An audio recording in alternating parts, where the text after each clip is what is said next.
पिछले 5 सालों में भारत में 65 बार इंजन फेल हुए। पिछले 17 महीनों में 11 मेडे कॉल्स दी गई। ये शॉकिंग फिगर्स हैं और ये फिगर्स डीजीसीए की हैं। इसीलिए हम कह रहे हैं कि फ्लाइट्स बनी खतरों की खिलाड़ी। क्या है पूरा मामला, समझते हैं इस स्टोरी में। मेरा नाम है सैयद सोबान, आप देख रहे हैं स्विच।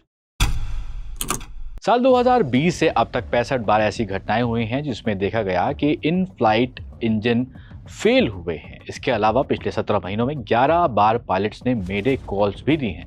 12 जून को हुई घटना में भी इंजन फेल की बात सामने आई है और पायलट्स ने मेडे कॉल भी यहां पर दी थी। लेकिन फर्क इतना था कि बाकी की फ्लाइट में सिर्फ एक इंजन फेल हुआ था और प्लेन समय रहते सेफली लैंड करा दिया गया था। ये डेटा जो हम आपको बता रहे हैं वो डीजीसीए यानी कि director general of civil aviation का है। टाइम्स ऑफ इंडिया की एक आरटीआई फाइल की गई थी उसकी तरफ से, उसी के जवाब में ये डेटा सामने निकल कर आया है।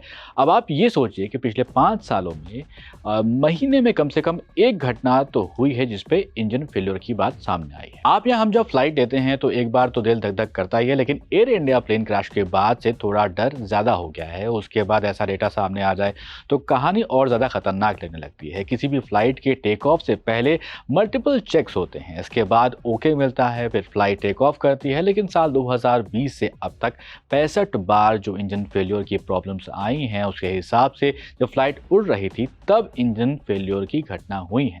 12 जून के एयर इंडिया फ्लाइट एक्सीडेंट की प्रिलिमिनरी रिपोर्ट जो आई थी, इन्वेस्टिगेशन रिपोर्ट की बात कर रहे हैं, उसमें पाया गया कि इंजन फ्यूल कट ऑफ हुआ था। पायलट ने एक दूसरे से पूछा तुमने फ्यूल कट ऑफ किया, तो दूसरे ने कहा कि नहीं मैंने नहीं किया है ऐसा। इसका मायने शायद ये निकाला जा रहा है कि प्लेन में जो बटन्स थे वो ठीक तरीके से काम नहीं कर रहे थे। बड़ा सवाल यहाँ पर ये है। एयर इंडिया के सीईओ एंड मैनेजिंग डायरेक्टर हैं कैम्बल विल्सन, उनका नाम है। जो रिपोर्ट आई थी, प्रिलिमिनरी रिपोर्ट की बात कर रहे हैं यहाँ पर, इन्वेस्टिगेशन जब हुई उसके बाद, तो उन्होंने कहा कि there are no mechanical faults found in Boeing 7878 plane plus there are no maintenance related issues with the aircraft और इट्स इंजन्स।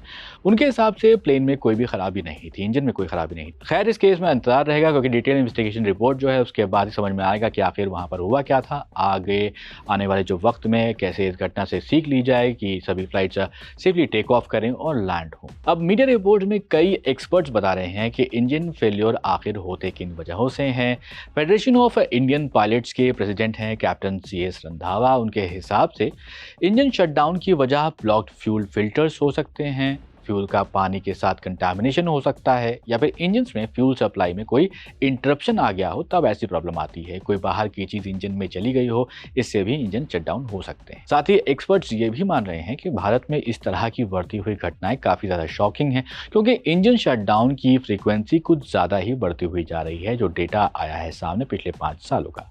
एक्सपर्ट्स इस बात पर भी सहमत हैं कि इंजन रिलेटेड इश्यूज और जो इमरजेंसी सिग्नल्स होते हैं वो ग्लोबल लेवल पर होते हैं। फिर भी भारत की इंटरनेशनल सेफ्टी रैंकिंग अगर आप देखेंगे तो वहां पर एक बड़ा कंसर्न नजर आता है क्योंकि इंटरनेशनल सिविल एविएशन ऑर्गेनाइजेशन जो है उसके हिसाब से एविएशन सेफ्टी ओवरसाइट प्रोग्राम में इंडिया 48th रैंक पर है।